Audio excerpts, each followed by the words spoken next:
Joining me as he does every Wednesday, wordsmith and broadcaster Kel Richards. Kel, welcome. Great to be back in the same country as you. Hey, we've got some great words this week. John wants to know, what are the origins of spin doctor? OK, we know what it means, you know what it means, and our viewers know what it means. It's a media handler, a political media handler, trying to get us to believe a particular version of a story. Turned up in America, 1980s, first in the Reagan White House. But the compound noun came along a bit later. Before then, in the 1970s, just the word spin was being used to mean the same thing. But why spin? Now, I've looked at all of the possible suggestions, and I'm convinced it comes from sport. It comes from what a clever player can do with a ball in cricket, on a snooker table, in baseball, where they put a spin on the ball and instead of going straight, it deviates to the right or to the left. I think it's that spin. Aha. And why the doctor? A specialist in spin, is that what it is? Because they fix things.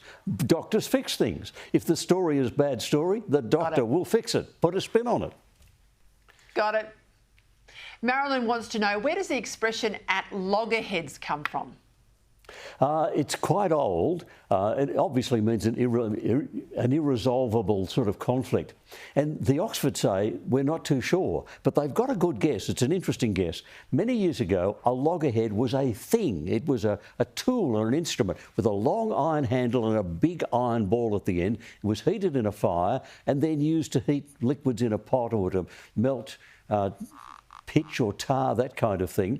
And the theory that the Oxford experts have come up with is, if a couple of people are having an argument and they grabbed a couple of these things, these big heavy iron things, and began hitting each other, then the argument was so irresolvable, they were then at loggerheads. So it came from this funny old implement. That's the theory.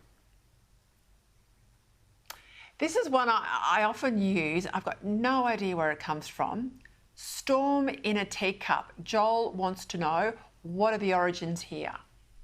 It's a great one because it's the ancient Romans that gave this to you. There is a classical Latin proverb, and because it's a proverb, we don't know who came up with it in the first place, but a proverb about a tempest in a ladle. Now, that's in Latin, and any schoolboy who studied Latin for many years learnt it, and all the different variations we know, storm in a teacup, tempest in a teapot, all of those appear to have come out of the same ancient classical Latin proverb, so you can thank the Romans.